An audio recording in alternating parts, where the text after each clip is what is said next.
Hello and welcome to the ASMR Chess Clinic. How may I help you? Oh, I'm sorry. I just have to take this real quick. Yes, ASMR Chess Clinic. Hi, Magnus. Hi. I don't know if Kaya is single, no? Also, we talked about this. You can't keep calling me at work. Right, yeah. Okay, I'll talk to you later. Okay, thank you. Okay. Hi again. So sorry about that. It keeps calling. So, welcome to the ASMR Chess Clinic. How may I help you? You would like some supreme chess relaxation? Or you've come to the right place. Here at the ASMR Chess Clinic, we offer the supreme ultra deluxe super monster sniper relaxation experience with chess. So are you familiar with our service? Not so much? Okay, that is completely fine. We have you covered. I will just ask you a couple of questions to get to know you a bit and figure out what product we can get you started with. Is that okay? Right. Okay. So name. Oh, nice. Nice name. How do you spell? Okay. And age. Right. Oh, you look younger. Okay. Occupation, if you are willing to divulge that information. Right. I'll just put awesome job down here. And your experience with chess. Do you have a rating? And if so, what is it? Wow, very nice. Very nice. And your current stress level, how would you describe that in between 1 and 32 words?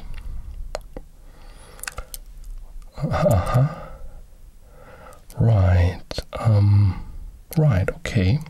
So that on the sliding scale, let me do a bit of math here. That would come out to point and then 0.326. Right, okay. And a favorite chess word? Right, okay. Mine is Zugzwang. Okay, I'll just write that. Yeah, favorite opening, if you have one. If you don't, that's totally fine. Right. Okay, do you think Hans Niemann cheated against Magnus Carlsen in the Zinkfield Cup? So very, very controversial, right?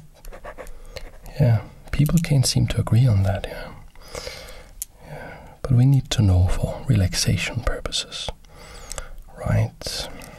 Couple more questions. Who do you think is the GOAT chess player?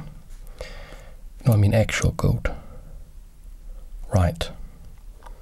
Yes, there is a single GOAT who can play chess. Right, but you don't know. Okay. Write that down. Ignorant of GOAT. But, okay, so in the internet sort of discussion way, do you have a pick for the greatest of all time of chess players? Perfect. Okay, yeah, so we get a very nice. Let me just put this into the machine here. Just give me a second. Bit of quick arithmetic. I'll be back in a second.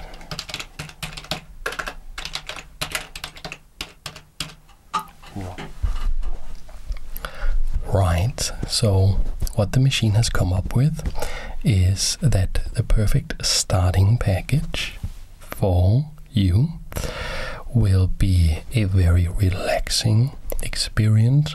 There will be some focus on binaural, stereo, sound, ASMR component. What that means is there will be sounds over here and over there, there will also be quite a bit of emphasis on the coach voice.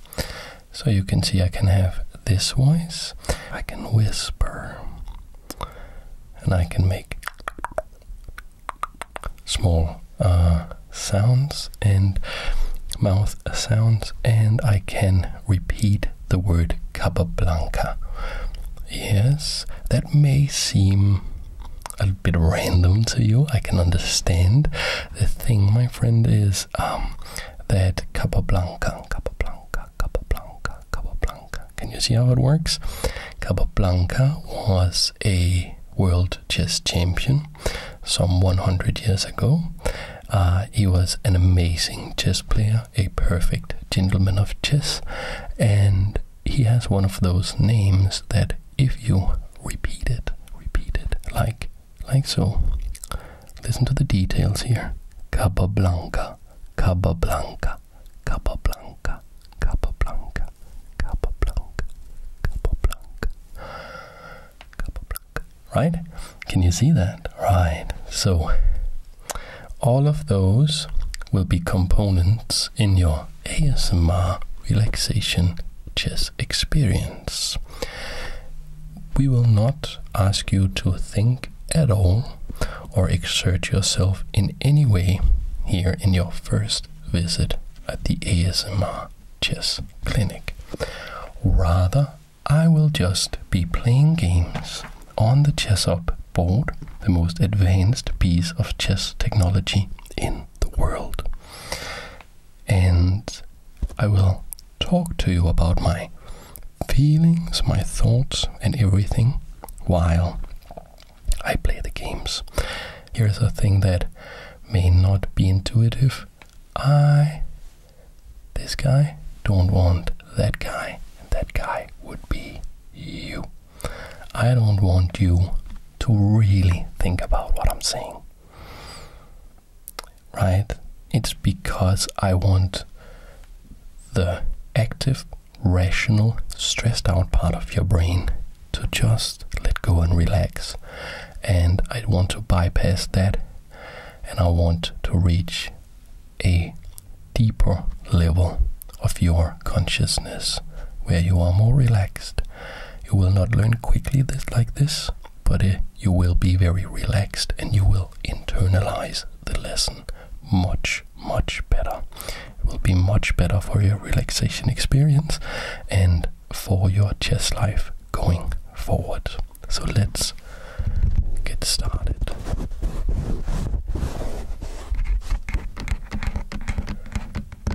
With the first game. Okay, I get the white pieces. I play pawn to d4. Here I am playing, let me see, pawn to d5. I'm playing an online game on a server called Lichess, but I am using this ChessUp board that you can buy in the reception on your way out, if you wish, to relay the moves, because in this way I get away from the computer. The computer can be a stressful tool because it's connected to everything. This is only connected to chess. We see the Slav defense being employed by my opponent, or should I say our opponent, and we will play this pet line with c takes d5 to get our opponent out of theory. They also play c takes d, and here we play knight to f3. I guess we will see knight f6 or knight c6. So we are just having a very relaxing time. Please let go of all your troubles, all your worries. This time is set aside for you alone, to enjoy and relax and bask in the glory and beauty of the royal game. Observe the rooks, the knights, the bishops, the queen, the king, the pawns. Okay, we see pawn to e6. And here we will play bishop to f4. What's that? Are you contemplating buying the chessboard? Well, you can do that, just not right now. And yes, you can do it in the reception. You can get a 10% discount if you want as well. Yeah, there is. We have something called a description out in the reception. Yeah, where you can also leave a comment in our little guest book if you want. We see knight to c6. Yeah, and if you do use that link and the promo code, you will get a 10% discount when buying the board, which of course is pretty nice, since that, given that this board is the most advanced chessboard in the entire world, it is a bit pricey, so getting that 10% discount is really nice. And we see knight c6. I'll just play pawn to e3, and I will claim that my position with white here is a bit better. See bishop to b4, because I have this bishop outside of the pawn chain, where the corresponding bishop of blacks is inside the pawn chain. I'm not worried about this pin against the knight. It is pinned to the king, but I'm not worried about that. I'm going to play bishop to d3, making room to castle, Capablanca wood. And I'm thinking about moves like queen to c2, and I am also thinking about what my opponent's plan could be. This bishop is a problem piece for the opponent. Interesting, we do see queen to a4, saying that I'm not going to castle, not going to try to develop this quite yet. Instead, I am going to attack this knight here. I think a move such as queen to c2 could be quite good, defending the knight. And we could then maybe see knight to e4. I'm not too worried about that. So let's try this queen c2 move, getting ready to castle.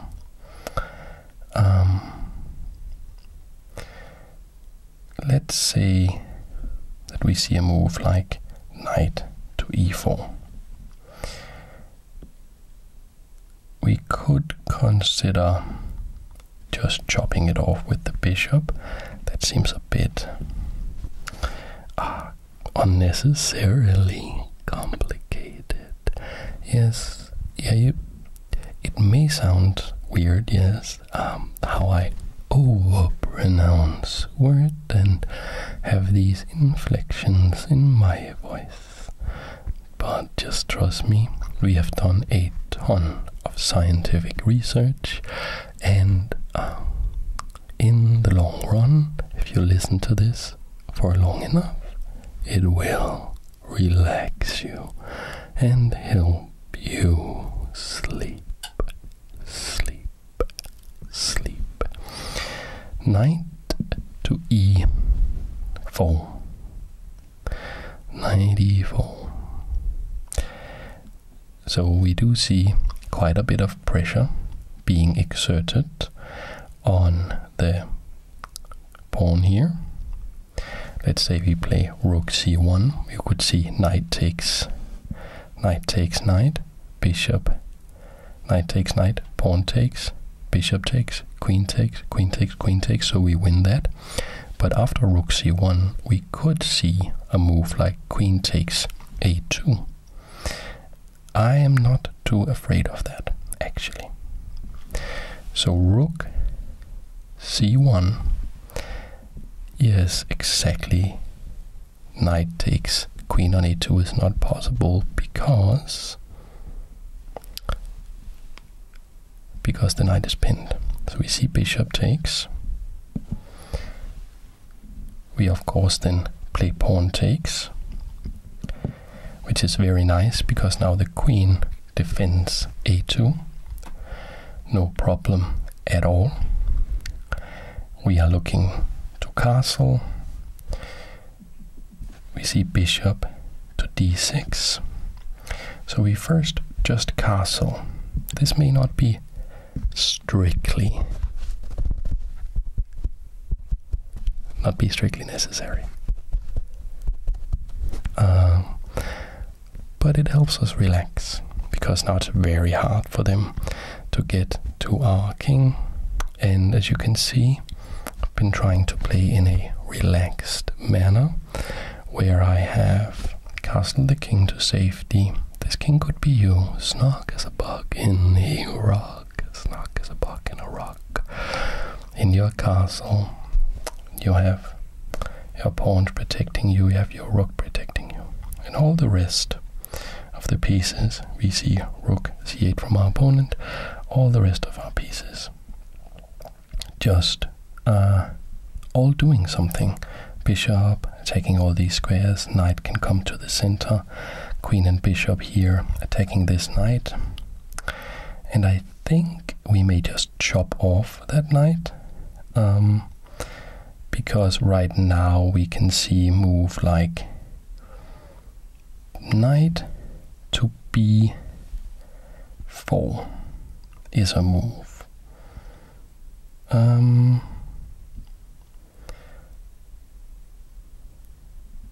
Because they are trying to coordinate an attack on c3. Let's say we play pawn to a3, queen takes, doesn't look so good for us. Bishop takes knight, pawn takes, queen takes. And that looks pretty good. It is a pretty important pawn we are backing there. We do remove a defender. I think I'll go for that. Bishop takes knight, just trying to keep it a little bit simple. So this knight was very aggressive, and of course our bishop had great hopes of being a checkmating force, maybe on h7 on this diagonal together with the queen. But I mean, we do win a pawn here. We do remove a defender, and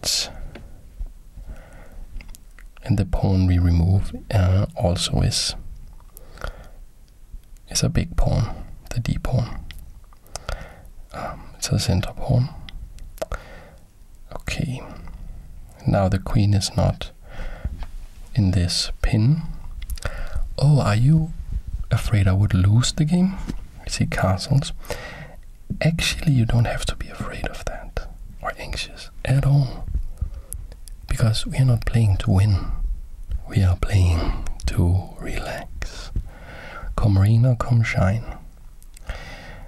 Okay, so now I'm thinking that a move like knight g5 could be pretty good. It threatens checkmate. Let's do that. Knight g5. We are threatening checkmate here on h7. If we see a move like pawn to g6, we can contemplate moving this bishop, moving the queen to h4. You like the deep part of the voice, maybe? h4. H. On h4, of course, we would be attacking h7 again. So we do see g6. And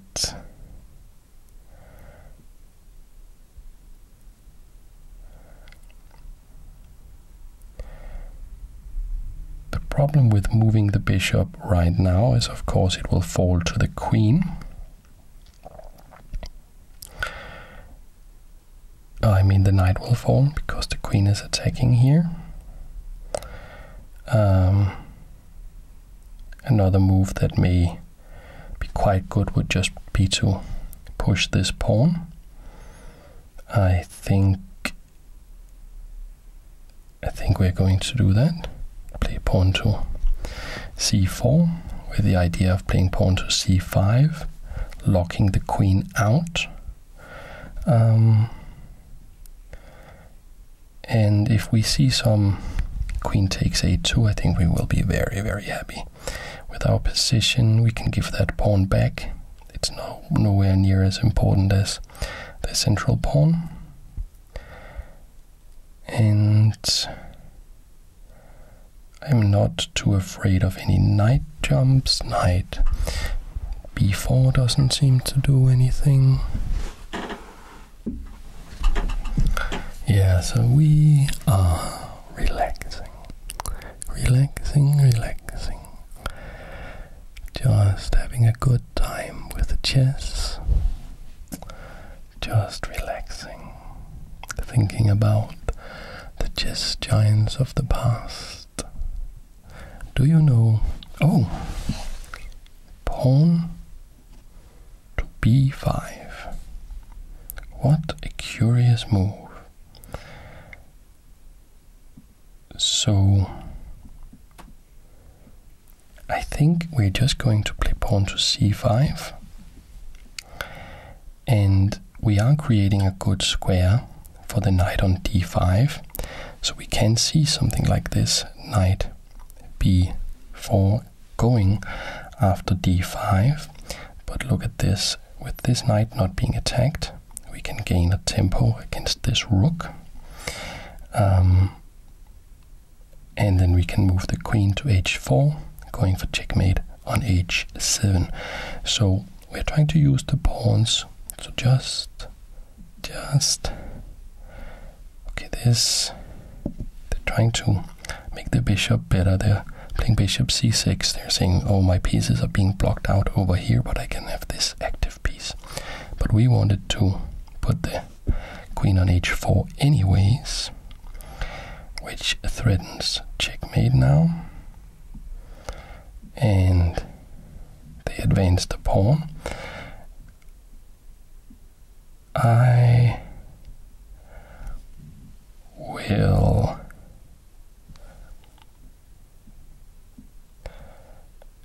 I'm not even sure I'm going to capture that rook.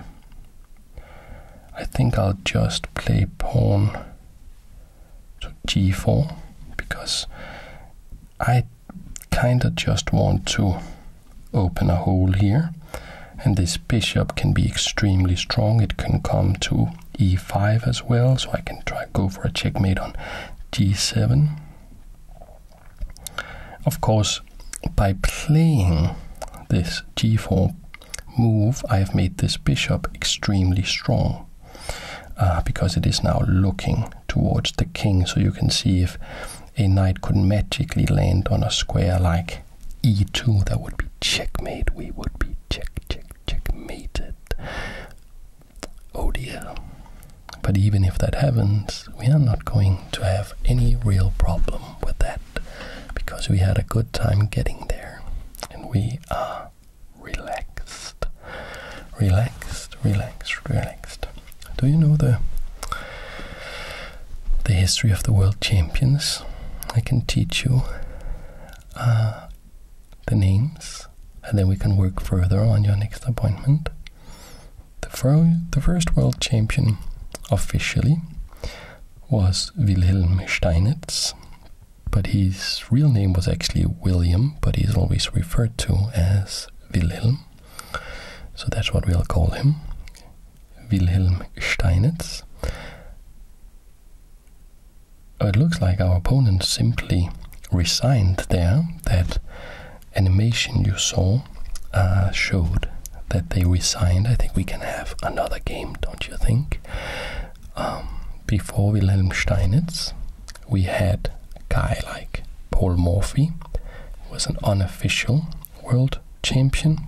He was clearly the best player in the world, but they didn't really have a title like world champion. They didn't have that concept figured out. That all started with Steinitz. And Steinitz was a very remarkable player. He sort of invented modern chess.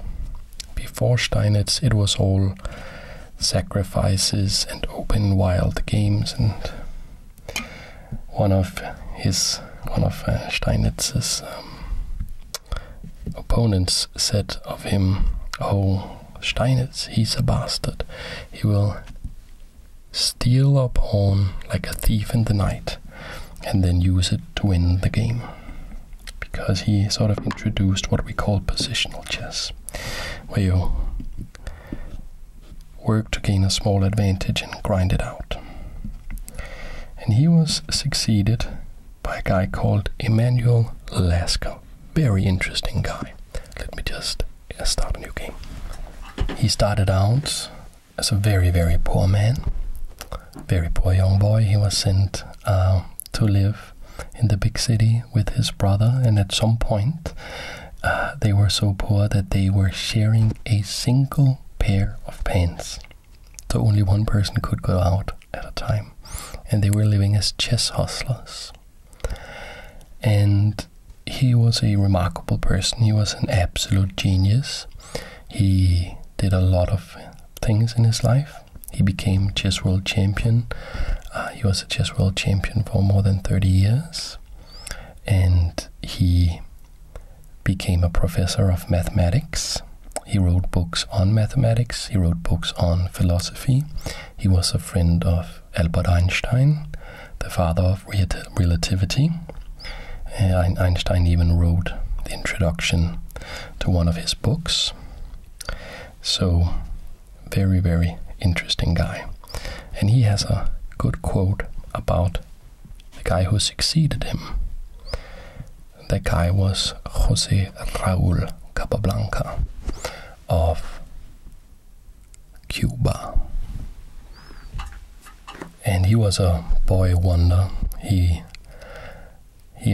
writes a story in My Chess Career, which is a book he wrote, about how as a 4-year-old boy he had been watching his father play chess with a friend, and after the game the little boy said, "Oh, you cheated, Dad," or "Father, you cheated," or he would be saying it in Spanish because they lived in Cuba. And he was nearly thrown out of the room, but after a while he insisted, saying, "No, you cheated, Dad." And then he put up the position. He put up the position and he says, "You remember this position? You moved your knight from a light square to another light square, which is not possible in chess."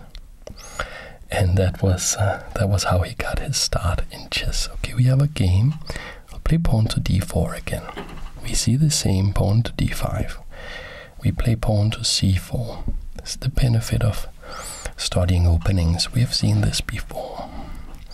Will we see pawn to c6, then pawn takes, and knight f3. Let's see. Okay, we see pawn to e6. Here we're just going to play knight to c3. And the quote that I alluded to earlier about Capablanca from Lasker was that Lasker once said, "I have known many great chess players, but only one genius, Capablanca." And even if you analyze his games today with computers, Capablanca played with astonishing accuracy. Just unbelievable. He's Magnus Carlsen's favorite chess player. He is Bobby Fischer's favorite chess player. And while we shouldn't take Bobby Fischer's opinions on many things for very valuable, his opinion on chess, of course, can be quite qualified. He also had weird opinions about that sometimes, though. Okay, busy bishop b4. We just play knight f3. Capablanca was this perfect chess player. They said he played like a machine. He played this perfect chess. But it was a little bit unimaginative, not that artistic. So the next guy, the guy that beat him for the title and became world champion, was Alexander Alyechin. He was a nobleman from Russia, but he had to flee as a very young man because of the Bolshevik Revolution.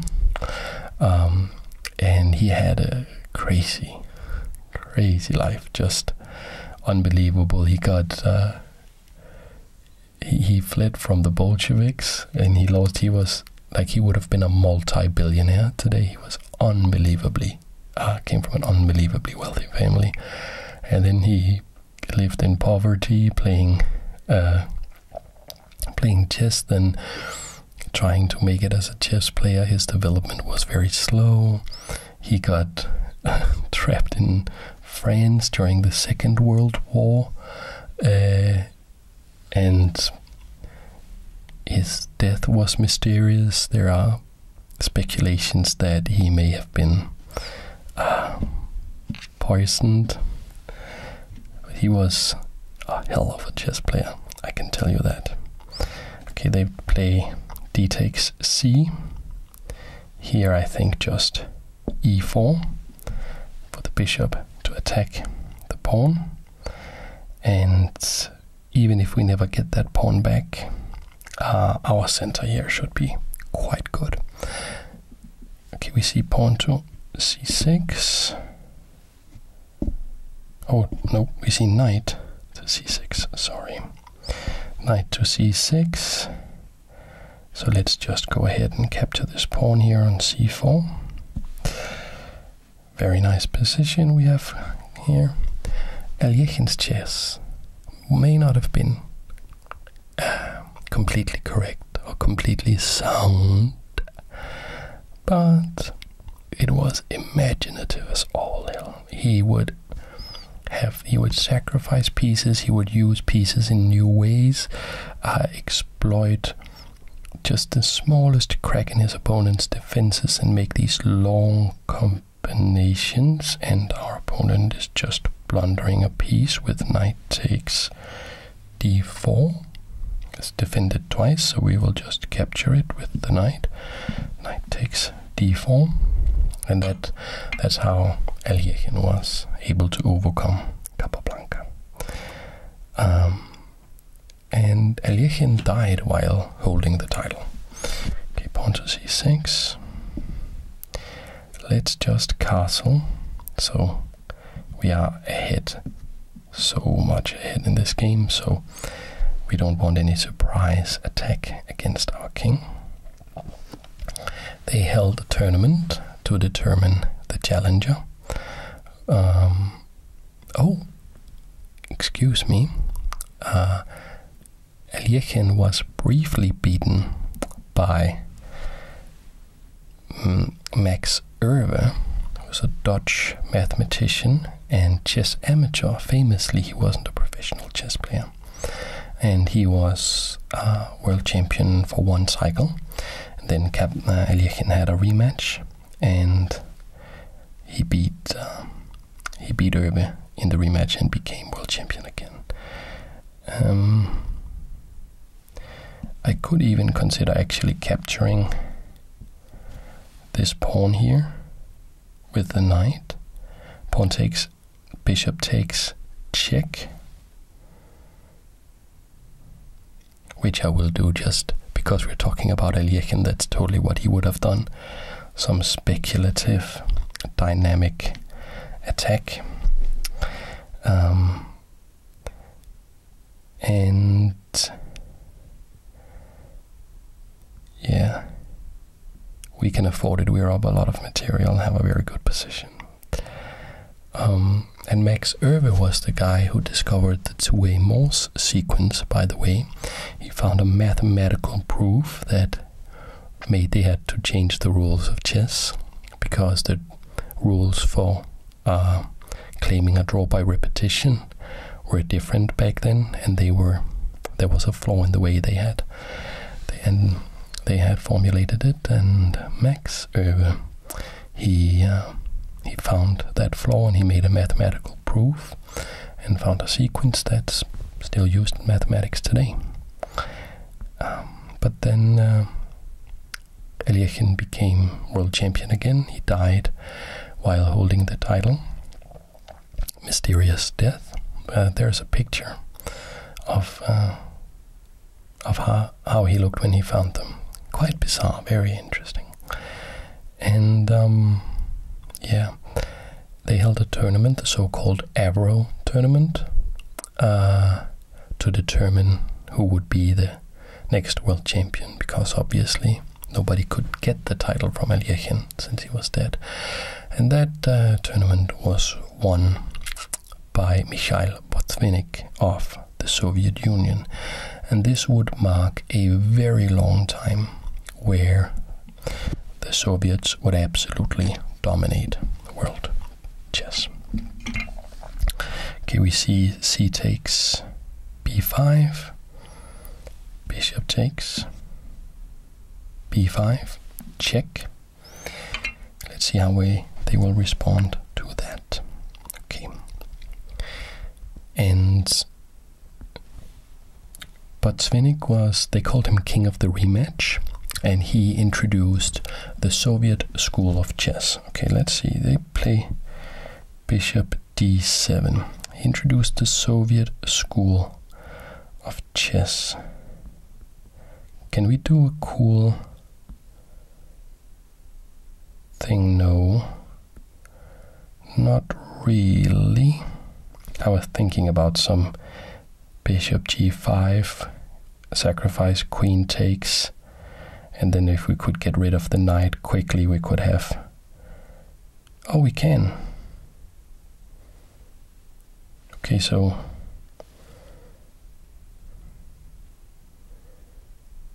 bishop g5, we're inspired by Aljechin. Since this does not really yield to precise calculation, Botvinnik wouldn't approve. But he founded the Botvinnik school of chess, and they talked about the Soviet school of chess because the Soviets were trying to use chess as propaganda, saying we have the best ideology, so we produce the smartest people, and therefore we win in chess. Obviously, okay, just knight f6. So they respect us very, very much, I can see.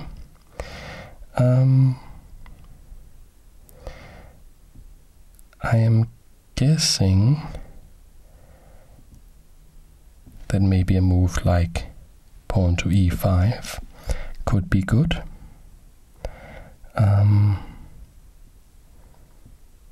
Because if bishop takes bishop, pawn takes knight, we're going to see that. Bishop takes bishop on b5, pawn takes here on f6. We are still threatening to come in and capture the bishop.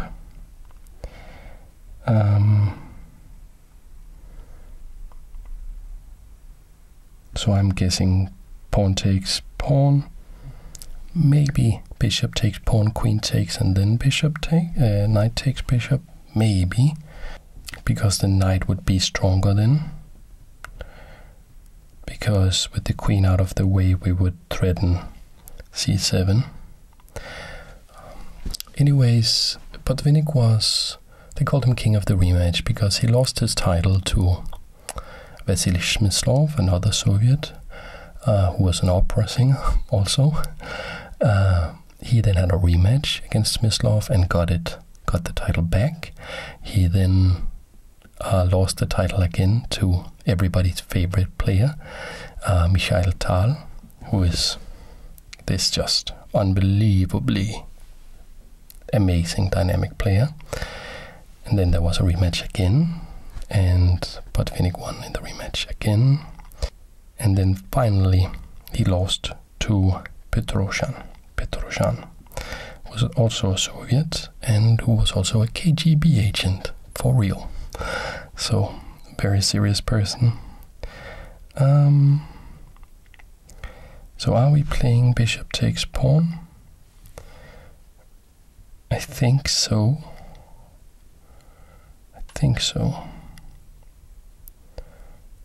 Bishop takes pawn.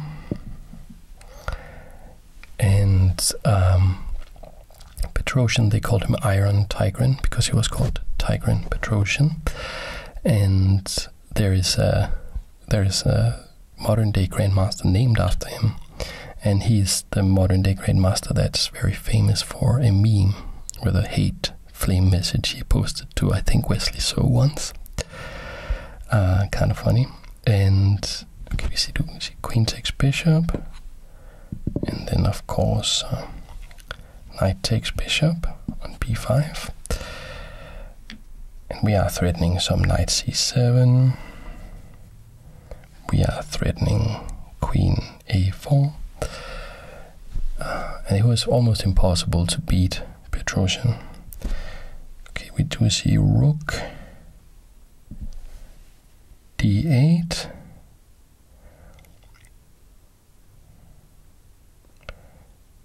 and is it time for the knight to join the party? Our queen is attacked.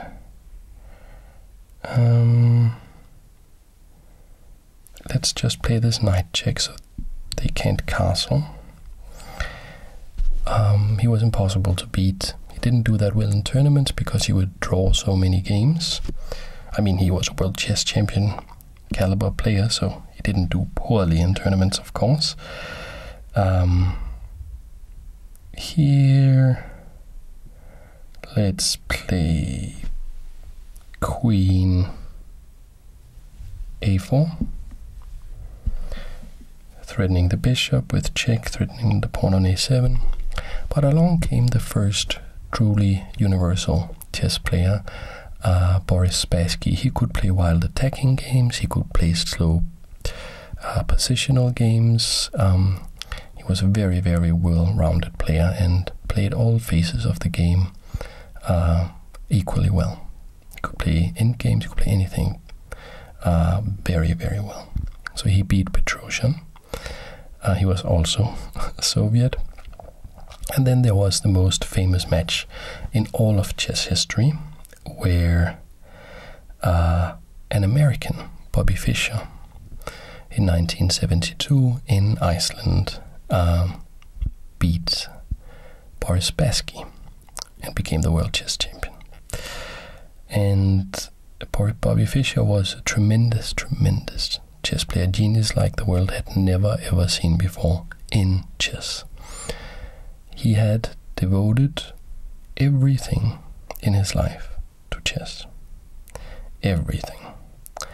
And that meant that he had very little room to work on his mental health or to learn about anything else than chess.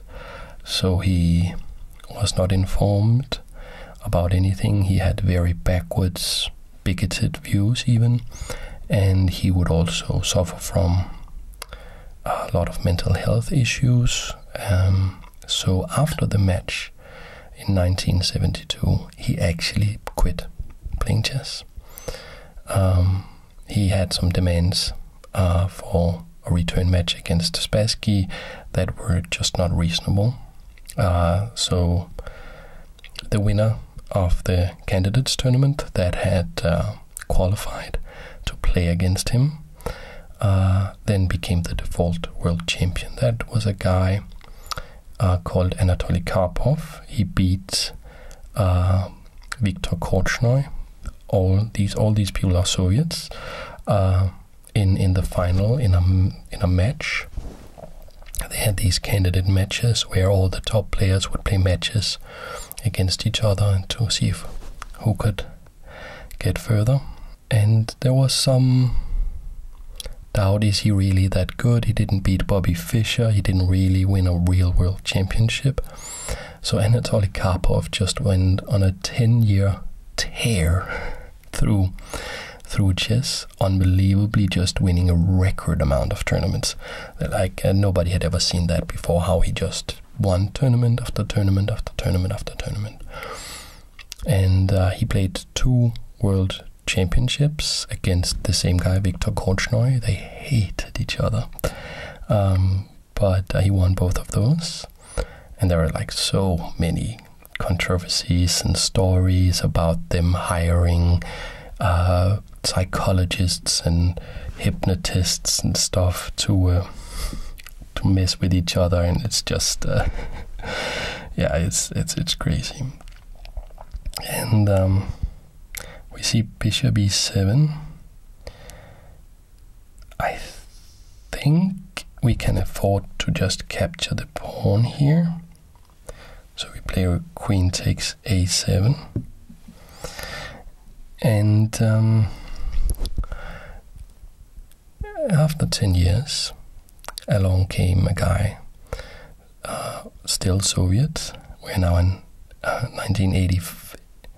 Oh, my opponent, did they lose on time? Just let me check. Our opponent lost on time.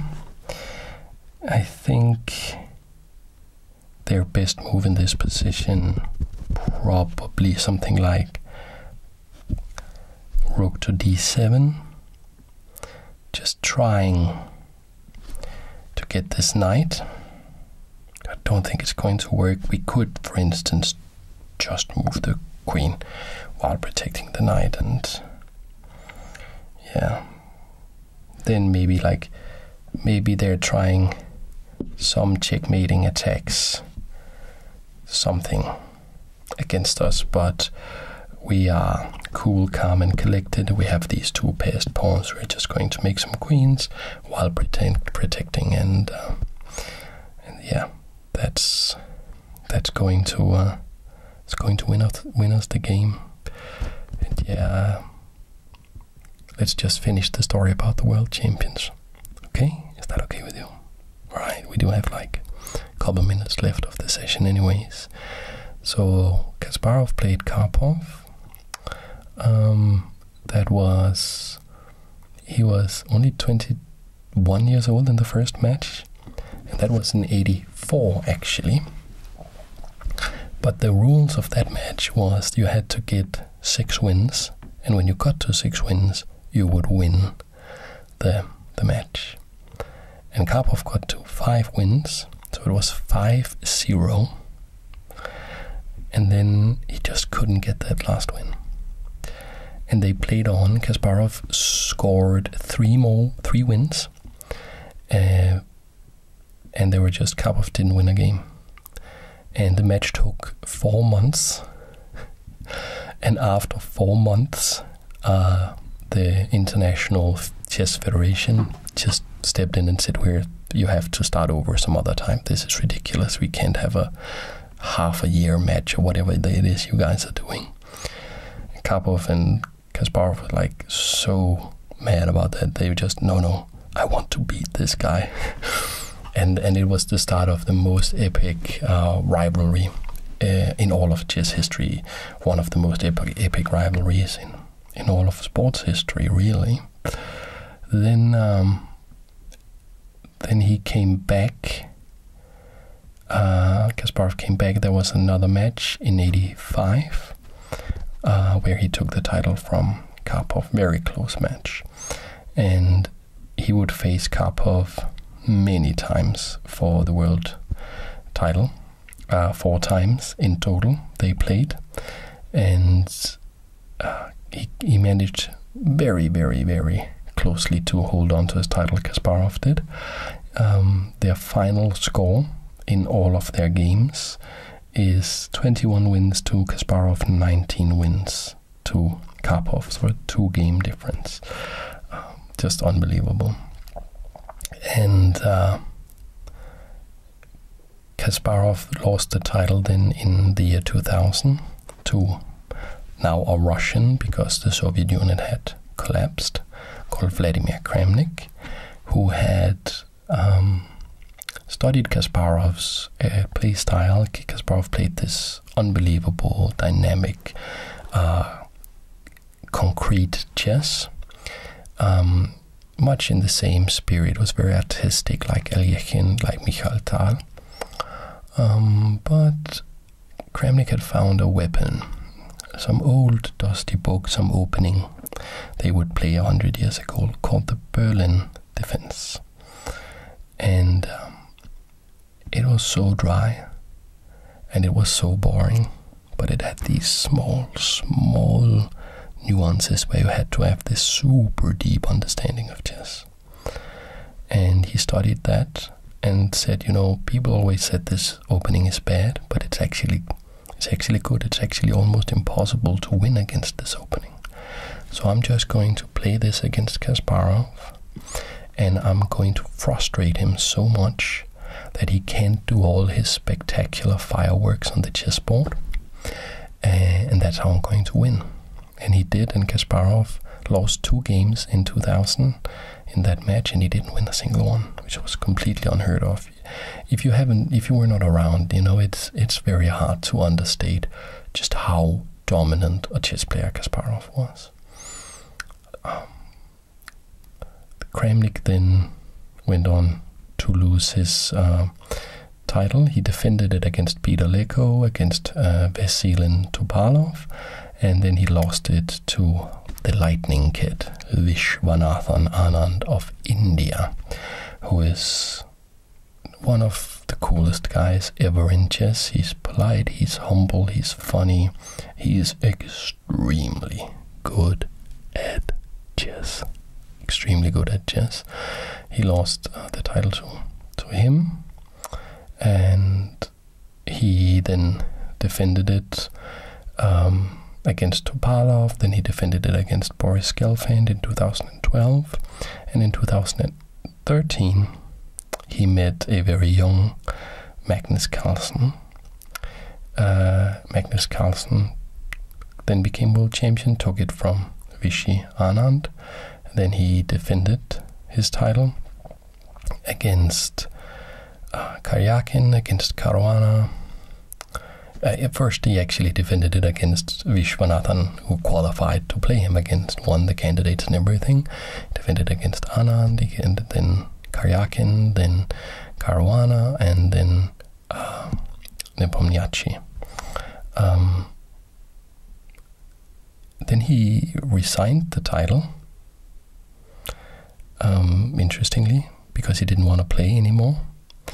And then the 2 best placed number 1 and number 2 from the candidates tournament played a match that was Nepomniachtchi again and Ding Liren, or Ding Lishan of China, and he won that in an absolute nail-biter of a match. Very, very dramatic, very, very interesting. Ding Lishan won that match, and he is the current world champion. So I hope that you are supremely relaxed. I hope that you enjoyed this little trip into the black and white jungle of chess relaxation. And yeah, make an appointment with the receptionist. Leave a comment in our little guest book if you want to. Remember, you can buy the board with 10% discount, either at the reception or by using the link they have out there, and promo code. Right, and thank you so much for choosing the ASMR Chess Clinic. See you some other time.